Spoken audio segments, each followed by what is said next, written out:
Good morning. Good morning. My name is Nigel Jones, and this is Kingston 11 Cuisine, Jamaican restaurant here in Oakland. And welcome. We've been here for about 9 years now, almost, and we've seen some very important and productive years feeding Oakland. And over the last year and a half, we've struggled through the pandemic, but nonetheless, we totally bounced back. Still not 100%. We had support from the mayor to do several things, including building an outdoor dining facility that will allow us to maintain social distances for our customers and keep our business flowing. Additionally, from the governor, and we've been able to get a small business grant. In addition to that, outdoor or takeout alcohol, that was also important. When the pandemic first hit, we lost sales about 70% due mainly to non-alcohol drinks. So I'm happy to be in a situation now where we are with our elected officials and will be able to provide us additional support. As far as Kingston 11 is concerned, as we see ourselves as a community restaurant, we use that term community, but not necessarily just as words. It's very important for us. As small businesses like us exist, we also support all of our suppliers around here from all different produce that we purchase for our foods, fish, meats, et cetera, et cetera. So the ecosystem of the restaurant is pretty much the lifeline of the city. So when you're talking about community, it's not necessarily just us alone here. In addition to that, we've been able to, during the pandemic, feed several thousand low-income families throughout this whole period, because as the city and the state shut down, the schools where a lot of young kids will get their meals, they don't have that opportunity. So we stepped in, and in addition to the mayor and the governor with the support financially, allow us to not only support our community, but also maintain our working staff.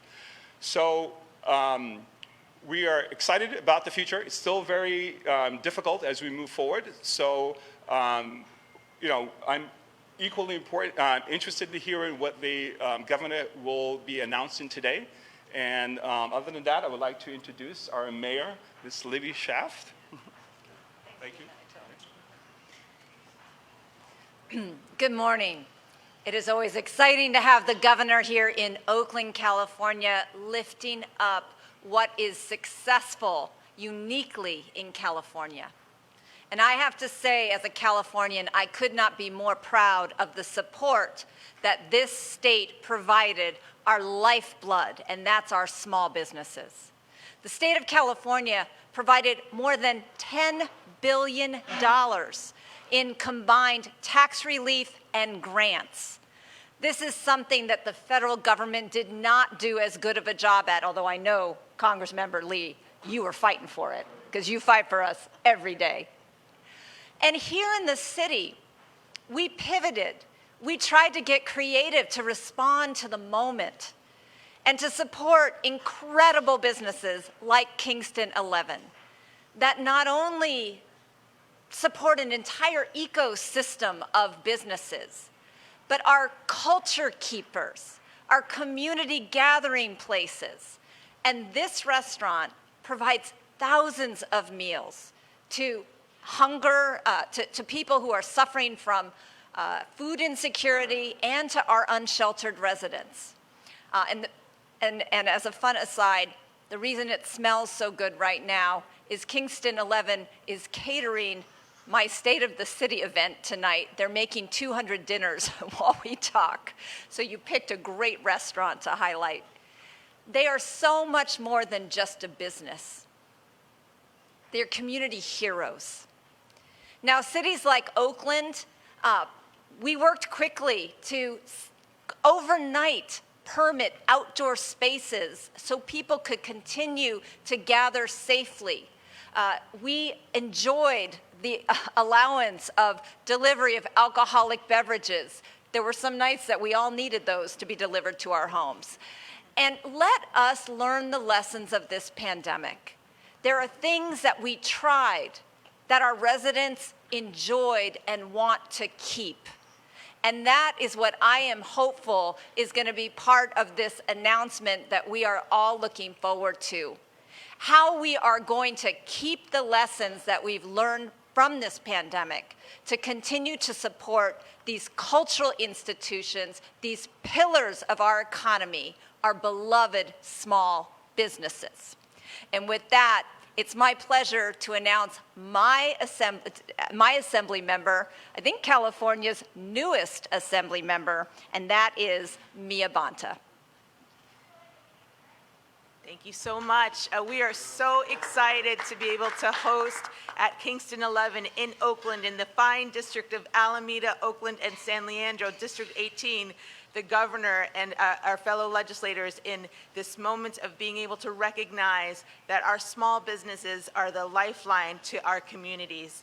I'm so thankful to be able to have this opportunity to be able to know that when our restaurants closed, so did a part of our community. And here we had an opportunity through legislation and through the boldest, most progressive budget passed by this governor to ensure that that lifeline could be opened in AB 18 and throughout the state of California.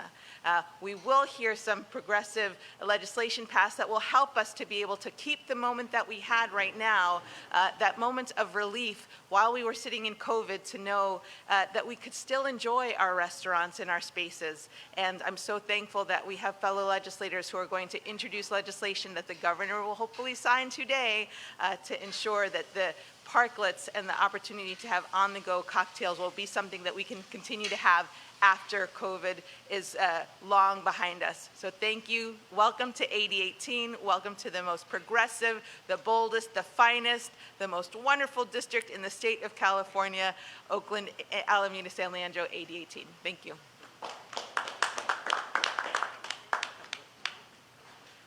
Good morning. Well, welcome to the 13th Congressional District, the most enlightened and progressive and creative congressional district in the country. And also welcome to Oakland. So let me just say how happy I am to be here. And Nigel, let me just tell you how proud I am. First of all, that, you know, during very difficult times, some of the most creative ideas come forward. And you have truly shown what creativity and what really, when you pull together with the community and with our government officials and the private sector, what can be done during very dire circumstances. And so I'm very proud of what you have done, and definitely intend to showcase this restaurant, Kingston 11, with my California colleagues. And Mayor Schaaf, I want to thank you so much for your tremendous leadership. You know, I was a former small business owner before going to Congress. Started out with 3 individuals in my business, and over 11 years we grew to 450 employees. And let me tell you, had Mayor Schaaf, had the governor been the governor and the mayor, I wouldn't have faced so many barriers, struggles, and really horrific circumstances just to be a small business, a woman-owned business, and a minority-owned business who just wanted to create jobs and economic growth. But we finally did it, but it was really difficult. And what you have done during this pandemic, Governor, has been just amazing, because you have set forth policies, even before the pandemic, to make sure that our small, minority-owned, women-owned business not only survive, but thrive. And with now half of our workforce being small business, from small business owners, small businesses, I mean, this is critical to our economic growth in the state of California. And yes, we're leading now, even at this point in the pandemic, in terms of economic growth. And the future looks good, even though we're still faced with many of the challenges that are upon us. And I just have to say that this is truly a moment when we're coming together once again.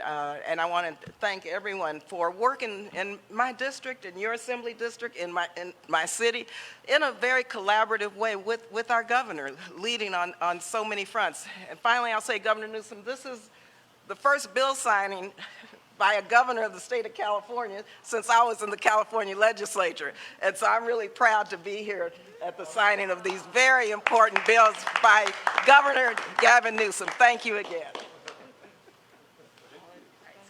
We prefer presidents.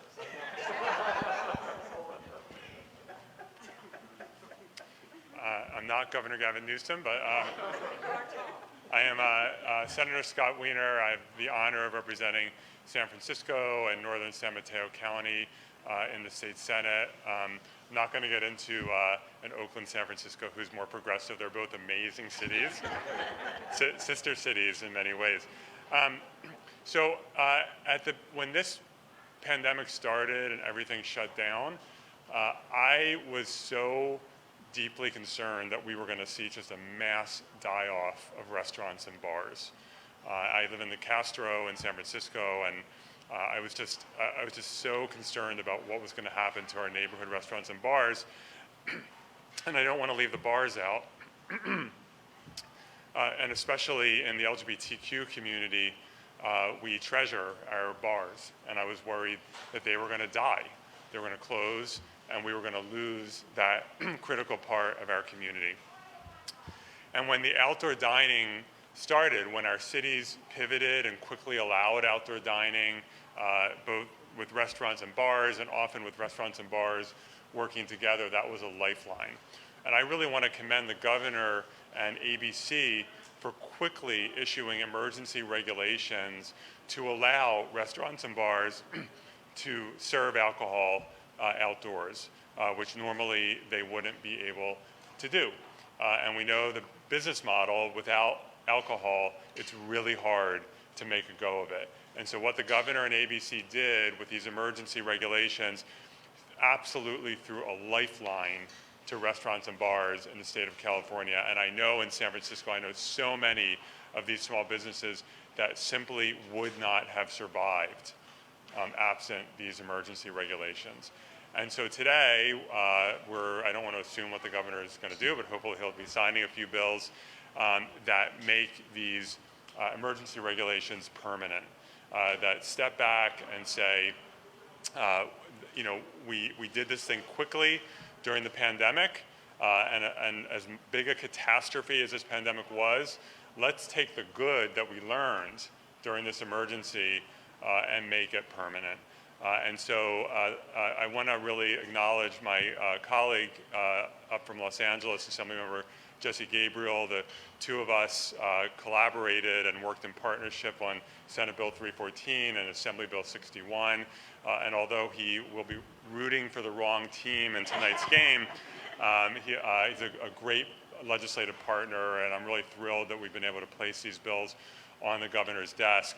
And what SB 314 does is allows ABC to extend these emergency regulations and to extend it for a year past the end of the state of emergency so that we don't just pull the rug out from these restaurants and bars as soon as the emergency ends, and we create space to make these parklets permanent. SB 314 also grants more flexibility for alcohol manufacturers to share space with bars and restaurants so we can have more shared space, and also makes it much easier for pop-up restaurants to exist. We have a lot of vacant space now, and we want our next generation of entrepreneurs to be able to create more pop-ups in these spaces and to be able to get more of these temporary liquor licenses to be able to do that. So I'm really excited that these bills will hopefully become law, and it's now my honor to introduce my colleague and legislative partner, Assemblymember Jesse Gabriel.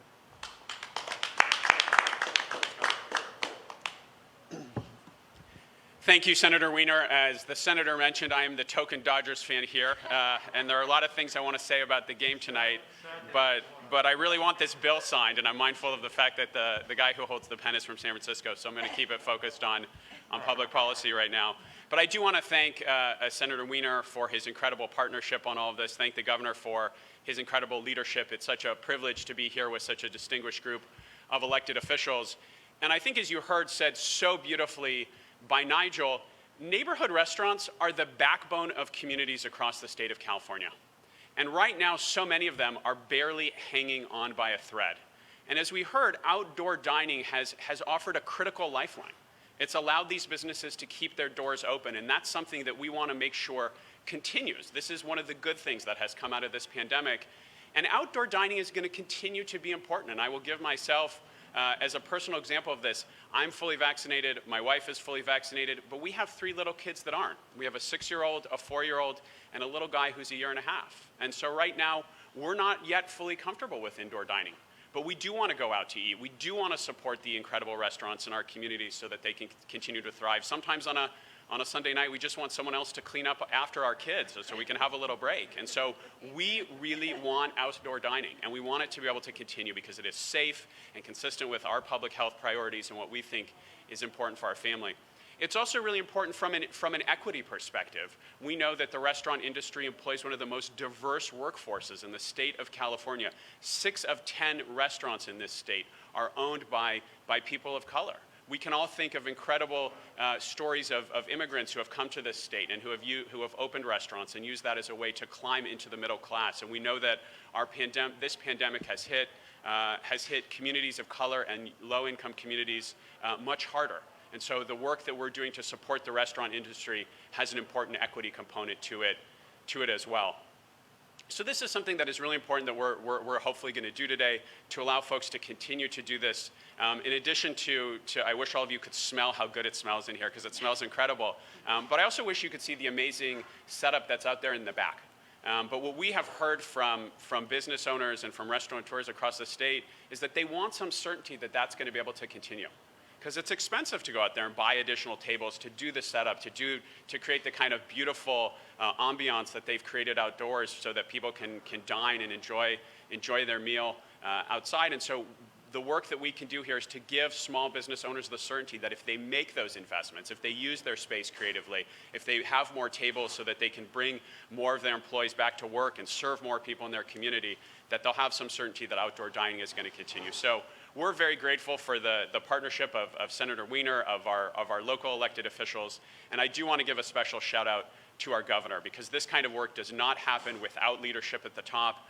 He and his administration have been outstanding leaders and partners for folks in the legislature who want to do this work. I know people have said often that there are, tried to create a false choice between public health and between supporting small businesses, and that is something that we have rejected here in the state of California. I think the results that this governor has produced in terms of keeping my family safe, keeping our state safe, and also allowing our economy to thrive speak for themselves. So it is my great privilege to introduce an outstanding leader and an outstanding partner, Governor Gavin Newsom.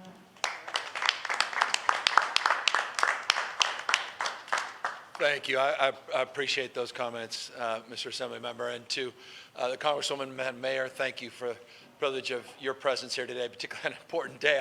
I don't know that I would be here today if I was in your shoes because you've got a State of the City later tonight, and I know all the preparation, time, energy that you've put into that, and I'm grateful, though, you took the time to be here in this important bill signing. And also, I want to thank Senator and new Assemblywoman that represents the most progressive, the finest, the best, the most diverse battle district in the state of California. And Nigel, thank you for opening up your business, particularly this time of the day. Normally, folks like you would be asleep. So I'm grateful you took the time to be here and to express not only your support and appreciation for what we're trying to do, but to allow us to reciprocate and thank you for your support of all of us. It's not lost on any of us, the power and potency of establishments like yours. It's the antidote to all of the stress that so many have felt over the last year and a half. In particular, so many of us feeling isolated, feeling disconnected, so many friendships, relationships that have atrophied because of this pandemic. The opportunity to come here is not just about extraordinary food. In fact, if it's about food, we can all order in, we can make food every single night. It's about experiences. It's about magical moments. It's about the serendipity that is life. It's about meeting someone that may become your life partner. It's about finding your soulmate. It's about having an experience or hearing an expression or a point of view that, marks a moment in your life that changes the trajectory of your life. It is all of those intangibles that tangibly make life worth living. It's about experiences. And we're so desperate for those right now. And we need to feel connected once again. We need to feel seen and heard. And so much of what we're struggling with societally here in Oakland, all across this country, in terms of some of the friction and frustration, the otherness, honestly, is represented in the lack of that kind of engagement. And so it's really important that businesses like this not just survive, but thrive, and we have their backs, and we support efforts like we're supporting and advancing here today. And so I'm really proud of the legislature because almost universally, we've not only embraced this industry and the supports, but we've also stretched our mind, because it wasn't that long ago getting a table and chair permit could take a year or two. And you had local opposition, the city council wasn't necessarily enthusiastic, boards of supervisors weren't sure, and then even if you got through those local jurisdictional bodies, then you had the Alcohol Beverage Control of Sacramento said, well, time out, no, no, no. And days become weeks, months, years, and then as a business person, you just give up. But now we've just broken past that mindset, and now, eat your heart out, Paris. It's like, you go all across the state and you're like, why haven't we done this 20, 40, 30 years ago? And the biggest fear and anxiety I think all of us have had as consumers, not just businessmen and women, but is like, please don't take this away. Don't let them take this away after this pandemic. And so that's what these bills represent. Not only we don't want to take this away, this is a pathway for these businesses to frankly make up for a lot of the constraints that have been imposed upon them over the course of the last 18 months. The great thing about being able to do these parklets and these outdoor spaces is the costs associated with the uptop capital quickly is recouped, because you're not necessarily going back to your landlord, not necessarily in most cases, and having to pay for that extra space. All of a sudden you've expanded the number of seats, you've expanded the number of SKUs in sort of the lexicon of retail. You've expanded the opportunity to sell more and more of your product, and you've also expanded the opportunity to hire more and more people. So it's a virtuous cycle. It's about activating streets. It's about making people feel safer, more energized, more engaged, more creative. Just look at the creative expression around here, not least of which I was just reading those remarkable words up on the wall. Talk about sort of the serendipity that is life, this notion that one day we can look beyond the color of our skin and look at it as nothing more interesting than the differences of our colors of our eyes. I mean, just things like that you don't experience unless you have an experience of coming into a business or establishment like this. Forgive me for the long-windedness on this point, but some of you also know I come from this world before I got into politics, restaurants and bars, and so I'm very passionate about the work Nigel and his team do, and it's work. This is not easy. Businesses like this, in the best of times, struggle. And so we have to do more. $4 billion of grants we put out as a state. We've waived license fees for renewals for the next 2 years, ABC license fees and other fees. We did $147 million in a hiring tax credit, up to $1,000 for everybody that's hired in new tax credits. Put more CalCapetes dollars out, more manufacturing tax credits, more sales tax credits. This year's business support's unprecedented in California's history. We stepped up with grants, not just loans, tax credits across the spectrum, focusing on micro businesses, businesses that fall through the cracks, not just minority-owned businesses, but many businesses that are here, mixed status, that we're struggling with access or lack of access to credit and banks. We're making sure we get grants and loans to them as well, not just larger, well-established businesses. We do know, we have a lot of work to do, and I'll just close on that. Today, the president highlighted the fact that our unemployment rate in this nation now has dropped below 5%, which is significant. It's an important and significant milestone in this country. And while the job numbers are about 194,000, those get adjusted up and down over the course of the next few weeks when the dust settles. And in any other economy, an economic recovery, you'd say that's just extraordinary and great. But I know we have high expectations because we still have a lot of work to do to get ourselves fully back from this pandemic. I want to note, though, California, we're the tentpole of the American job recovery. Last month, 44% of America's jobs, 44% of America's jobs came out of the state of California, over 104,000 jobs. This state, since January, has had the privilege, because of Nigel's work and other business leaders all up and down the state and their entrepreneurial spirit and their resiliency, to have created just shy of 750,000 jobs. No other state comes close in terms of that job creation. It's led to unprecedented surplus, which allows us to unprecedented investment back in to the small business community, back into the pockets of hardworking men and women all up and down the state of California. I just need to make that point because I'm proud of California's resilience. We're proud of our recovery, though we are mindful of the work we have in front of us and the work that remains to have a fully equitable recovery, not just here in California, but all across our nation. And so with that, let's advance this cause that unites us and these efforts by signing 3 important pieces of legislation. And very briefly, the last 15 seconds, this, as the senator said, codifies some of the work we did on a temporary basis last year to allow for takeout of mixed drinks and cocktails and booze broadly defined in a responsible way.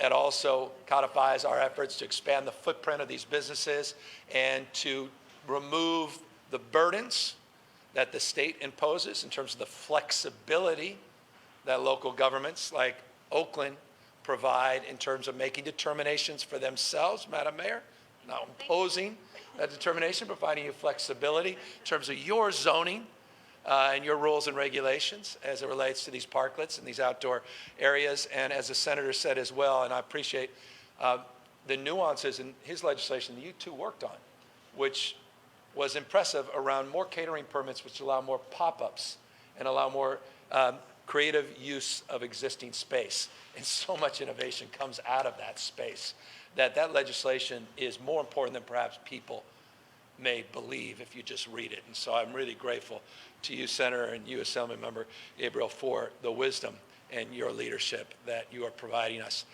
with this opportunity to sign this bill with this pen, not the other. With that, let's sign these 3 pieces of very pro-restaurant, pro-small business legislation.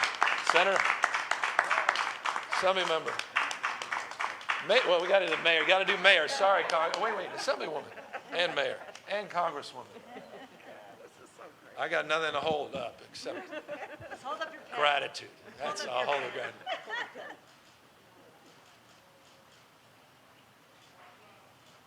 Awesome. Thank you. We are here to answer any questions, though the mayor may have to take off. I don't know, but I can't believe you are here on the state of the Governor, city. That's very I kind did of a you. film, so it's all done. Oh, you do? Oh, no, what? Now I know why you're so relaxed. All right. Nothing. This did not make sense until that last moment. Forgive me. Okay. Governor Carla Marinucci from Politico.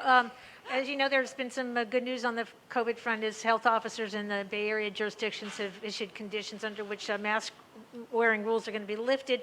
How do you feel about the counties pulling back on that? Do you think the state is going to follow through? And I have another question too. But No, I think the Bay Area, particularly San Francisco's decision to begin to modify the mask wearing is a positive sign. It's an encouraging sign. It's a sign of progress in our nation-leading effort with the lowest COVID case rate in the country. But I am deeply mindful, and I want to make this point, marking that optimism and marking with pride the fact that we have, over the course of the last few months, consistently had the lowest case rates in this country, and among the lowest positivity rates, 5th lowest as I speak today, 2.5%. That this time last year, we were experiencing not dissimilar optimism, only to experience that winter surge. It wasn't the summer surge last year, it wasn't the summer surge this year, it was the winter surge in California and in many other states. So I'm deeply mindful of that, and I want folks to know that's the answer to the why we moved forward as a state with vaccine requirements in our public schools.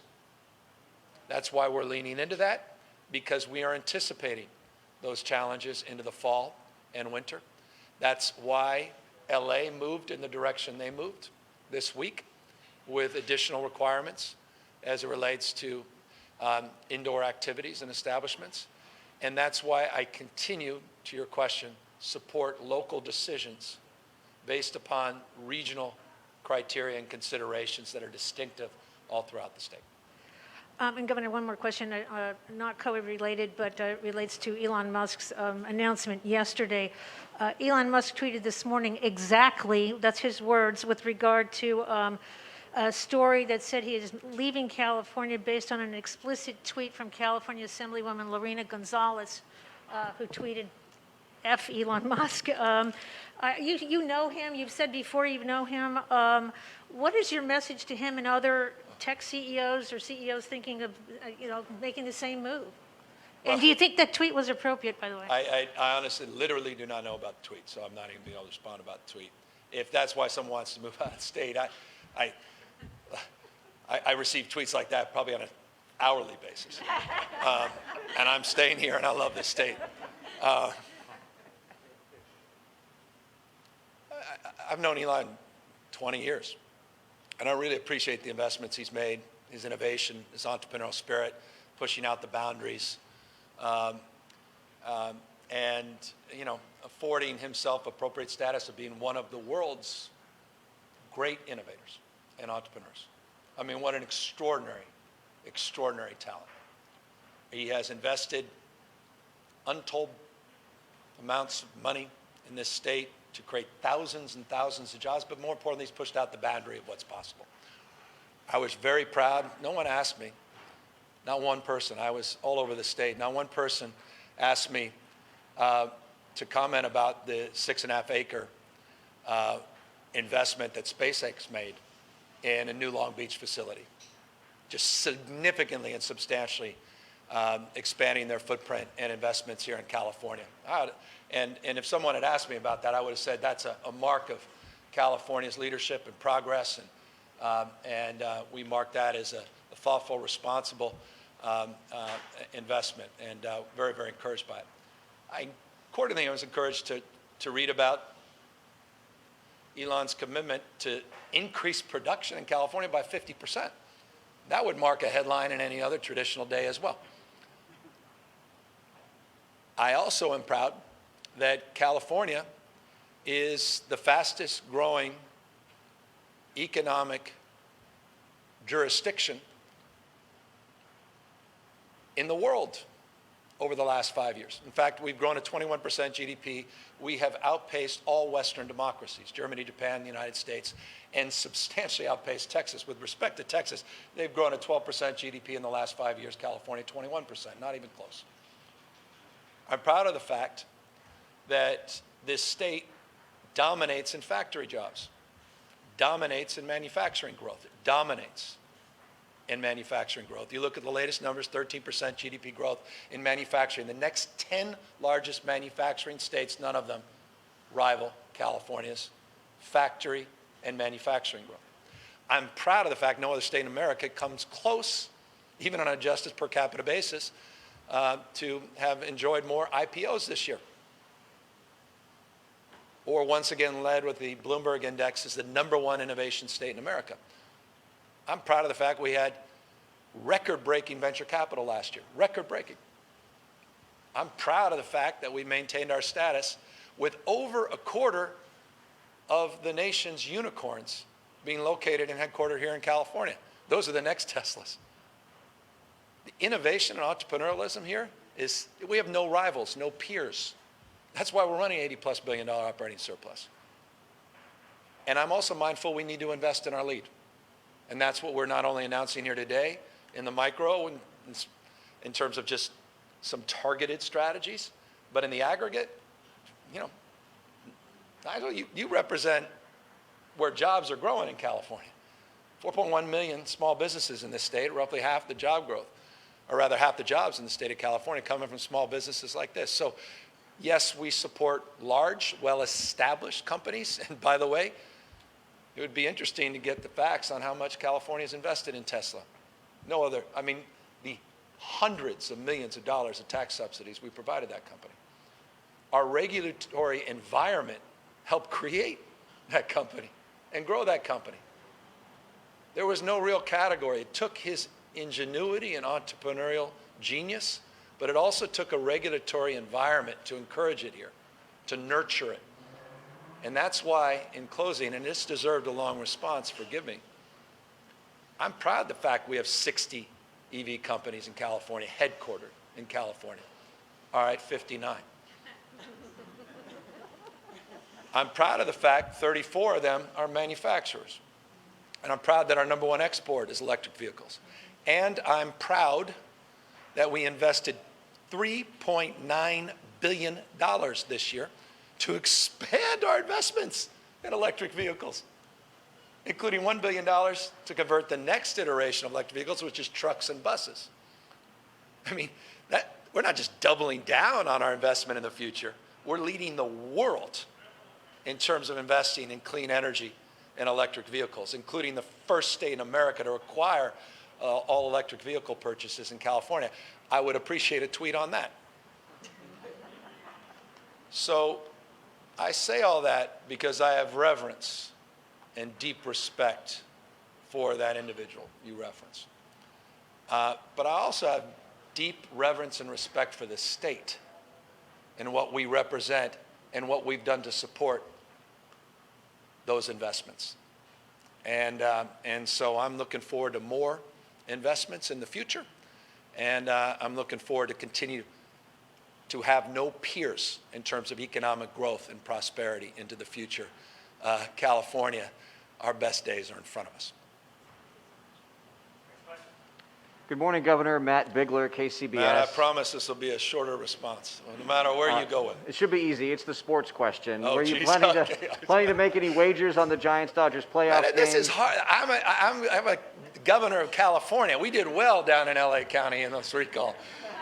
This is tough on me, right? But I'm a San Franciscan. I'm the kid that, forgive me, KCBS, that fell asleep every night. My mom had to turn off KMBR because throughout the season I was listening, waiting for Will Clark to. That sort of shows my age. Well, maybe it was Willie McCovey back when I was falling asleep. Will Clark, I was still awake. But I'm, you know where my loyalties are as a Bay Area kid. But I also did my State of the State down at Dodger Stadium, and I'm still here in Northern California. I survived that. So I'm happy that California team will win, but you all know which team I'm rooting for. And I see this is the problem. I got two colleagues that I have great respect for, are not happy that I even said that. And that was mild versus what I'm really thinking. Get any wagers? Oh, you asked the see, I didn't even answer your question. Padilla is calling me. Senator Padilla, you think he's talking to me about, I don't know, this omnibus bill you're working on or something? He wants to talk about a wager. Says he's a big, that's what your senator, call your senator. He's got some wager, so there's something may occur in the next few hours. Watch that space. Watch that space. So I'm talking way out of school right now. Anybody else? Hi there, Governor. Melissa Colorado with NBC Bay Area News. Are there any concerns with booze to go until the end of 2026, if I'm not mistaken, that we might see an increase in DUIs and there's going to be this lax sort of impression? Because I got to tell you, here in Oakland, during the height of the pandemic, during 2020, we saw pop-up bars along Lake Merritt that had no permits. I even saw a pop-up hookah bar of folks being very creative, if you will. And are you concerned that these bills that you're going to sign, or you've already signed rather, are going to give this sort of a lax impression that anything goes now when it comes to booze? Look, we're always concerned about that space, but laws are the laws. It's incumbent upon us to enforce them, not just letter of the law, but the spirit of the law, encourage responsible consumption. I will say these bills are nuanced compared even to the executive orders that I signed. And that nuance includes a food component, and includes a component for pickup, not delivery now. So they're more restrictive, less permissive than the old executive orders. And I think it goes in the direction of your expressed and observed concerns. And so, look, that will be, localism is determinative in terms of that enforcement. I know the mayor is equally concerned about any business that's operating without permits or doing so in a manner that's inconsistent with our values in public health and safety. And we all will be mindful of that, and we should be mindful of that. Responsible, safe consumption, responsible and safe operations, meeting the letter and spirit of the rules and regulations that we set forth. California COVID rental assistance. I know we talked about a September 30th deadline, but if you're still processing an application, filling it out at home, is it a hard out in the U.S., or is there still an opportunity for you to get that application? No, we're encouraging people to get these applications in, and we encourage landlords and tenants to do so for no other reason than this. While the September 30th moratorium on evictions expired, there was an extension as it relates to court-imposed eviction processes from occurring that goes through March 31st, 2022, as long as you fill out an application. And all we need is proof of the application process beginning in order to address those legitimate concerns. So there are billions of dollars remaining to be distributed, billions of dollars available to pay 100% of your rent going back to April of last year, 100% of your water, your utility bills going back to April of last year, and paying them through September 30th. And so encourage people that haven't availed themselves, particularly low-income members of our community, 80 to 80% of what we refer to as AMI, to fill out those applications and maintain those protections. With that, let me thank all of you for protecting small businesses, and thank you for the privilege of your time today. Take care. Can we get some photos of you? Yeah, that's good.